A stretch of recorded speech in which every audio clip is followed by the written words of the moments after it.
Ahora a Patricia en Venezuela. Venezuela empezó a perforar por petróleo al empezar del siglo XX. Aunque el país se hizo rico, los venezolanos siguieron viviendo en pobreza a causa de la corrupción.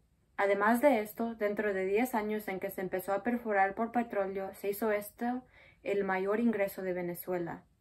Esto causó que Venezuela no desarrollara otros sectores de la economía. En los 1970 eligieron a un gobierno socialista con Hugo Chávez. El gobierno tomó control del sector de petróleo. Chávez empezó a usar el dinero del petróleo para pagar por programas sociales. Eso dio un breve respiro a los venezolanos pobres. Pero esto no pudo durar. Chávez murió en el 2013. Los precios del petróleo bajaron. El bolívar se devaluó por tratar de aumentar sintéticamente el dinero obtenido por los exportes de este petróleo. Ahora hay falta de recursos en hospitales. Las tiendas están vacías de comida o medicina. 75% de venezolanos sufren de pobreza extrema y sobre 5 millones de venezolanos han emigrado a otros países. Entonces, ¿qué se puede hacer? Tenemos una venezolana con su opinión sobre cómo se podría mejorar la situación en Venezuela.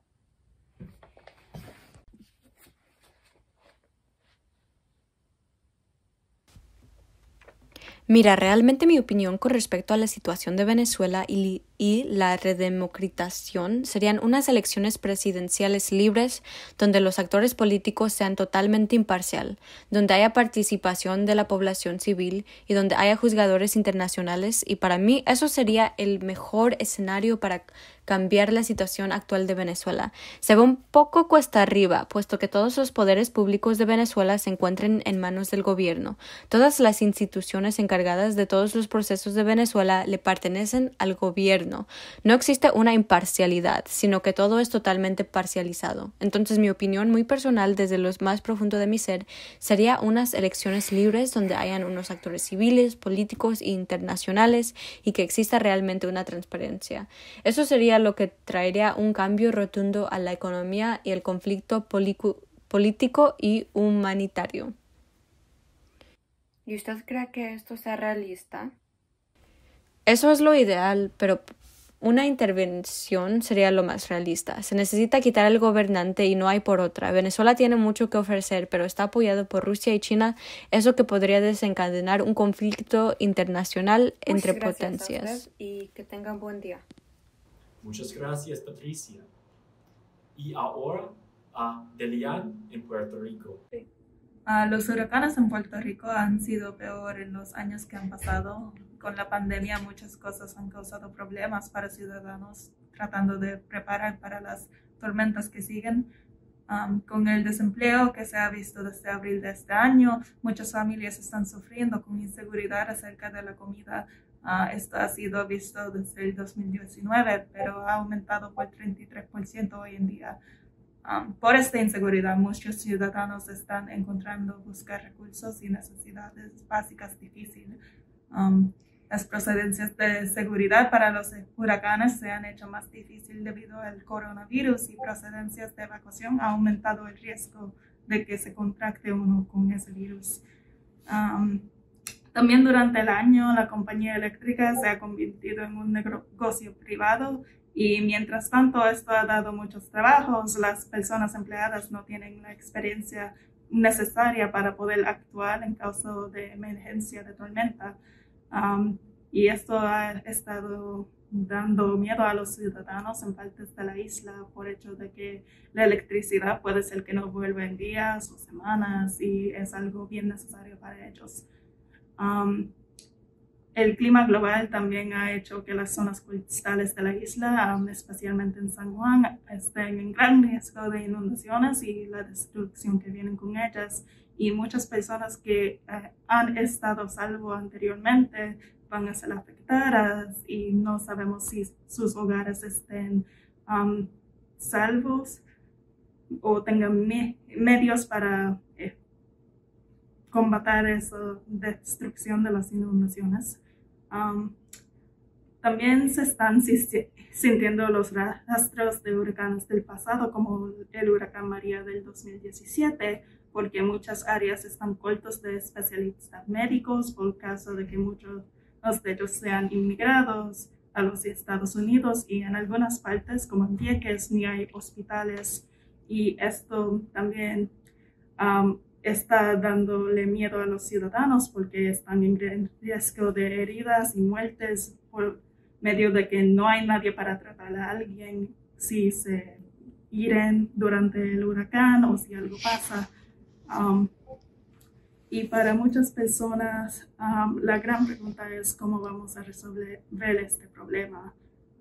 Yo creo que con más fondos del gobierno, más recursos se pueden dar para las familias que las necesitan, y también estos fondos pueden ser usados para tener más ayuda médica que se necesite en las áreas que de verdad no tienen esos recursos. También se pueden formar mejores métodos para que las evacuaciones sean más seguras y para que más personas no tengan el coronavirus, y nuevas procedencias para las áreas costales se tienen que hacer para que se salven unas vidas.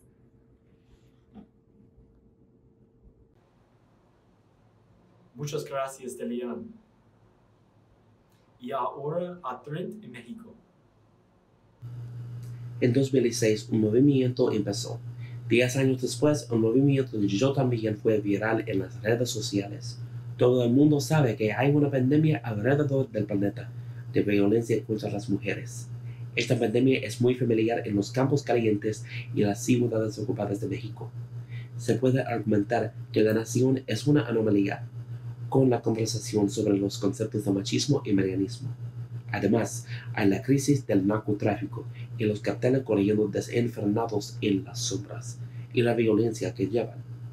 Todos los temas se reúnen en que hay una desigualdad entre los sexos que podemos cambiar. Últimamente, hay unos personajes que van al enésimo grado y matan a las mujeres y niñas solo porque ellas nacieron femeninas. Los conceptos de machismo y marianismo permean por las culturas hispanas, especialmente la mexicana. A veces, las mujeres tienen que mudarse a otra ciudad para encontrar mejor trabajo, y estas ciudades a veces están en lugares más conservadores y más conformistas al machismo y marianismo. Así, ¿qué pasa cuando los machistas se perciben que una mujer no está conformando al marianismo? A veces ellas son golpeadas, a veces son violadas. En los casos más extremos y tristes, ellas mueren por la mano varón. En las décadas más recientes, una nueva palabra ha sido creada: feminicidio. El modelo de protocolo latinoamericano de investigación de las muertes violentas de mujeres por razones del género define los términos femicidio o feminicidio como la muerte violenta de mujeres por razones de género, ya sea que tenga lugar dentro de la familia, unidad doméstica o en cualquier otra relación interpersonal, en la comunidad, por parte de cualquier persona, o que sea perpetrada o tolerada por el Estado y sus agentes por acción u omisión. En 1997 y 2005, el número de querellas alcanzó a 11.664 a 15.751 en 2011, antes de caer drásticamente a 12.156 denuncias en 2015. En el entero periodo, mientras la tasa de denuncias crecía, las investigaciones que culminaron en la detención de un sospechoso y su aparición ante un juez apenas llegaron a 4.000, poco más que una cuarta parte, pero tan solo una quinta parte desde 2008, entre 1997 y 2004. Casi 80% de las investigaciones terminaron con sentencia condenatoria.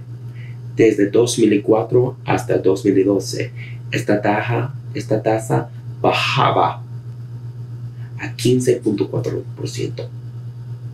Había 14.566 denuncias en 2012, de las cuales se investigaron 1.943 y solo 299 sentencias con condena vinieron de ellas.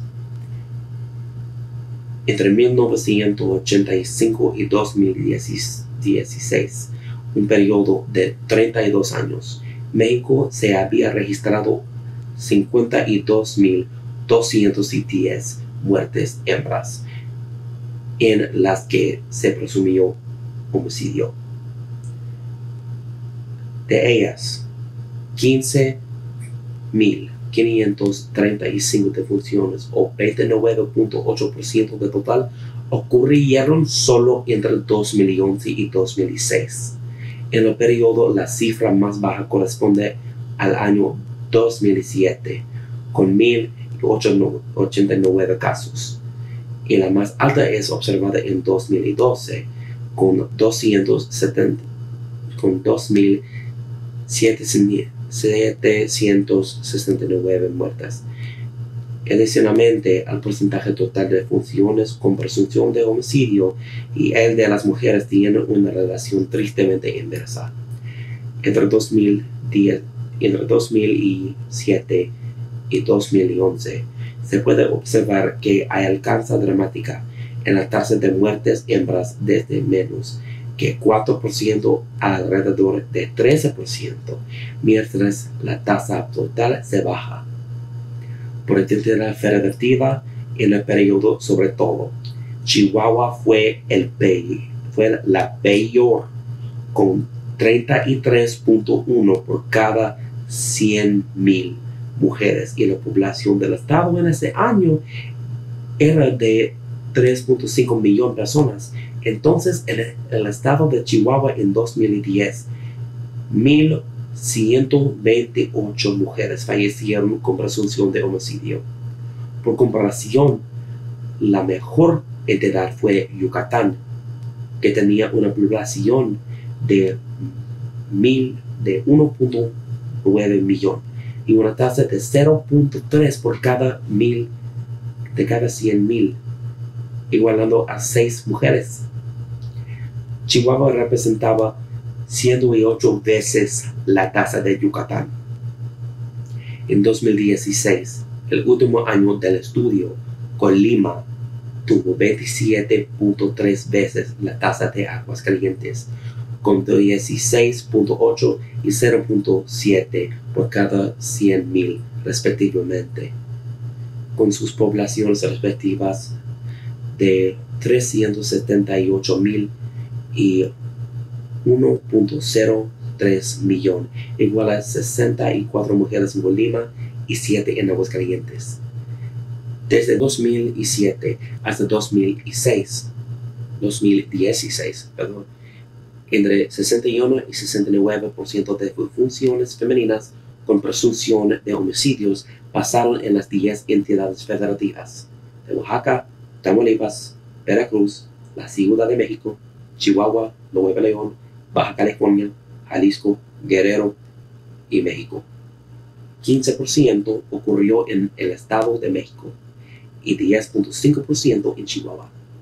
Además, México es el estado más poblado y 13.5% de la población femenina era concentrada allí, y 3% de la población total de la nación de México vivo en Chihuahua. Ciertos municipios eran monitoreados entre 2011 y 2016. En la ciudad de Juárez, Chihuahua, Acapulco de Juárez, Guerrero y Ecatepec de Morelos, México, siempre estaban en los 5 primeros. Tristemente, 1 en 6 defunciones femeninas con presunción de homicidio en el entero país ocurrió en la ciudad de Juárez en 2010.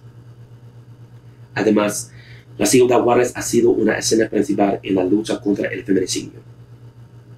En 2019, las agencias municipales registraron 3.825 homicidios femeninos.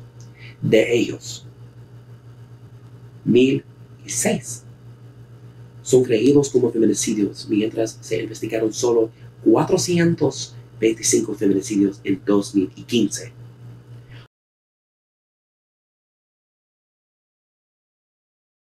Con la falta de entrenamiento y corrupción gubernamental, hay evidencia de una gran incapacidad investigatoria de la policía municipal, aún de su involucración en esos numerosos delitos atroces. Desde 1993, 9% de las defunciones femeninas con presunción de homicidio no tienen lugar específico donde pasó la agresión. Las muertes hogareñas muestran una tendencia asustadora y triste con las mujeres de vejez. La tasa de muertes en vías públicas aumentó por 30% entre 2012 y 2016, en comparación a 2008 y 2011 para las mujercitas entre 15 y 19 años, por 23% para las de 20 a 29 y por 14 años para las de 30 a 34. Las muertes en público con armas de fuego multiplicaron por 4.2 veces entre 2007 y 2011, mientras las de con objetos cortantes y ahorcamiento cuadruplicaron. Lo repito, entre 2007 y 2011, las defunciones con objetos cortantes y ahorcamiento cuadruplicaron. Los ahorcamientos hogareños aumentaron por 54% entre 2012 y 2016. Desafortunadamente, las muertes femeninas tienen una tendencia creciente entre 1999 y 2010 de defunciones por lesiones de intención no determinada, o DLINT, por ahorcamiento, estrangulamiento o sofocación, la que sobrepasa la de las DLINT por armas de fuego.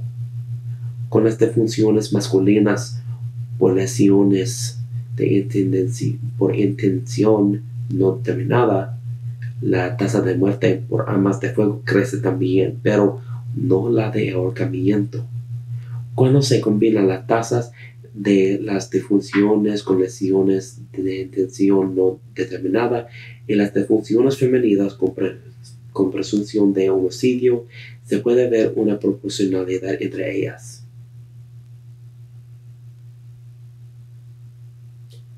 Más preocupante, aunque habían sido más y más mujeres asesinadas en la calle, la especificación de la presencia de violencia familiar no apareció más.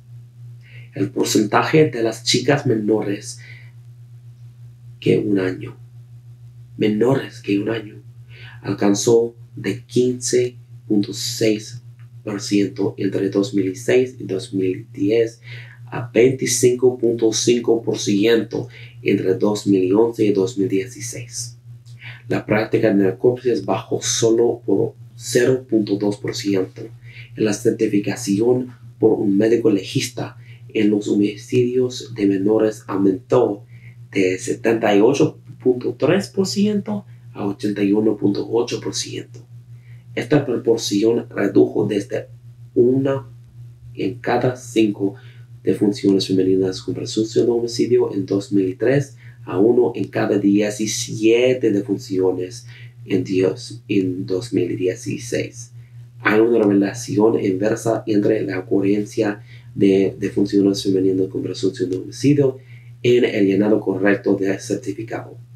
Estos patrones refuerzan la necesidad para el protocolo puesto así en el modelo de protocolo latinoamericano y la sentencia de la Suprema Corte de la Nación de marzo de 2015 anteriormente mencionados. Es necesario mencionar que el concepto de grupos delincuentes del crimen organizado no es confinado a la nación mexicana. Existen tantos grupos como los cárteles mexicanos, como las mafias italianas y las triadas chinas. Según un artículo de Business Insider de 2020 o 2020, los cárteles controlan alrededor del 20% de la nación mexicana y la tasa de homicidio en México es 4 veces más que la de los Estados Unidos. Además, el Departamento Estatal de los Estados Unidos está presionando que los ciudadanos estadounidenses evitan viajar a una mitad de los estados mexicanos, de los cuales 5 están marcados con nivel 4 de peligro, lo mismo como Siria, Afganistán e Irak. La corrupción gubernamental es bien conocida. Por ejemplo, el anterior fiscal general de Nayarit, Edgar Beitia, fue descubierto recibiendo pagos de un cártel. Aunque fue liberado y no condenado, el anterior Ministerio de Defensa, señor general Salvador Cienfuegos, fue detenido y acusado de tomando sobornos de cárteles en los Estados Unidos. Desde empezó la guerra mexicana contra las drogas, debajo la administración del presidente Felipe Calderón, la violencia contra las mujeres ha aumentado. Desafortunadamente, las Fuerzas Armadas no ayudan a la situación de la violencia contra las mujeres, sino que la empeoran.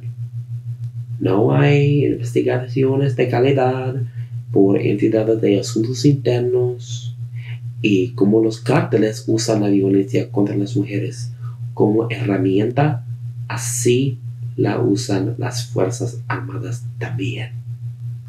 Adicionalmente, quizás debido a la estagnación de esta guerra, presidente Andrés López Obrador ha cambiado su posición sobre la involucración de los Estados Unidos en la guerra antidroga, con la esperanza que se puede desescalar las tensiones, queriendo socorro económico en vez de apoyo militar. Un factor importante es la correlación entre las altas tasas de violencia feminicida y la violencia asociada con el crimen organizado. Como ya mencionado, a partir de 2016, el estado de Colima fue el estado más peor. Es porque tiene la buena ciudad de puerto de Manzanillo, un lugar estratégico para el narcotráfico.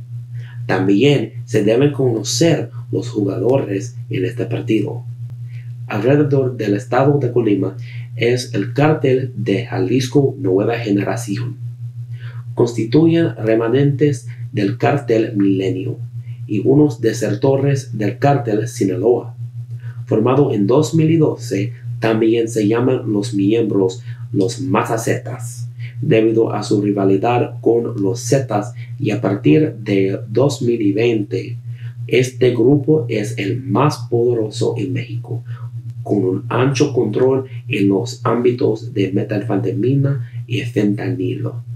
Tienen territorios crecientes en las costas occidentales, orientales y del sur. A pesar de la vista horrífica de los carteles, hay que evitar la etiqueta de terrorista. Por definición, un terrorista tiene motivos políticos, no monetarios. Los cárteles y grupos delincuentes son negocios ilícitos probando aumentar sus ganancias. Además, la etiqueta podría dañar al enlace ya frágil entre los gobiernos mexicano y estadounidense. Un punto más de importancia que no hay que olvidar es la presencia de mujeres en los grupos delincuentes y su papel en la violencia contra mujeres. Tal vez las mujercitas se identifican con los varillas que sean los delincuentes, o quieren escapar de un abusador en la casa, la escuela, en su vida. Todavía experimentan los abusos de machismo extremo y a veces ellas participan en la violencia para probarse a los hombres en el grupo. Además, la lealtad al grupo es la más importante y ellos no pueden salir cuando se dan cuenta de la verdad. En los casos tan raros se pueden alcanzar a la cima por la brutalidad varón, o pueden quedarse afuera del círculo principal por ser madre, pero están enfrentadas por los machistas extremos o están atrapadas en fuego cruzado en un conflicto.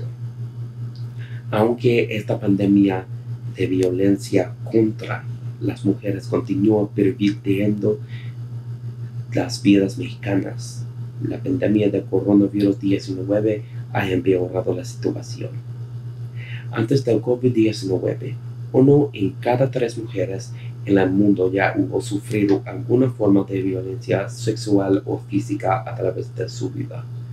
En la larga cuarentena mexicana, las llamadas a las líneas de emergencia por la violencia contra mujeres alcanzaron por 20% y las estancias de niveles estatal y local crecieron entre 20 y 30%. Había aumentado de más que 70% de casos de violencia contra mujeres en la cuarentena de más que 100 días comparado al mismo periodo en el año posterior. El costo global en los años pasados de la violencia contra mujeres ha sido estimado en aproximadamente 1.5 billones. En México, el Instituto Nacional de Estadísticas y Geografía calculó que el costo de la violencia femenina en 2016, desde la perspectiva del número de días perdidos a causa de los daños físicos o las consecuencias emocionales, equivale a 4.4 mil millones de pesos. Acudir al trabajo puede ser espacio seguro para las mujeres contra la imprevisibilidad de uso en la casa. Ahora los empresarios tienen una responsabilidad más grande que antes y tienen que asegurar que un espacio seguro y cómodo está disponible.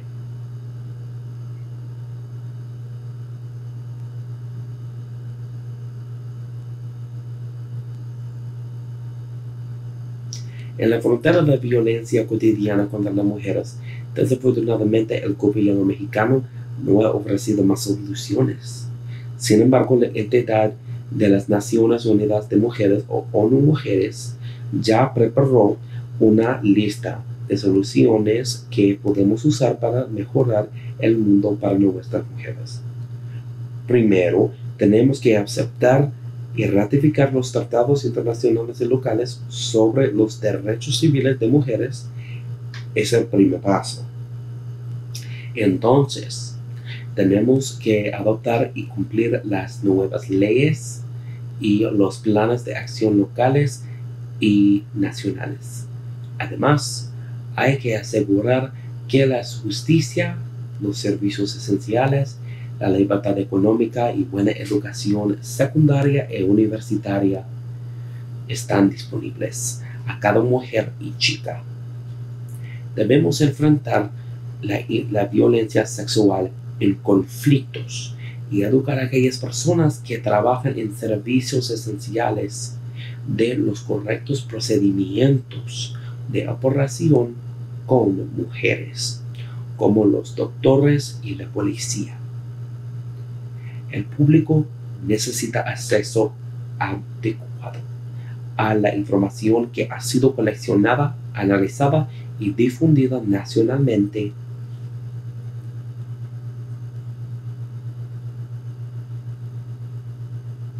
Los métodos más importantes para mejorar el mundo son involucrar los medios y las redes sociales, trabajar con y para los jóvenes por educación de derechos civiles y respeto mutual.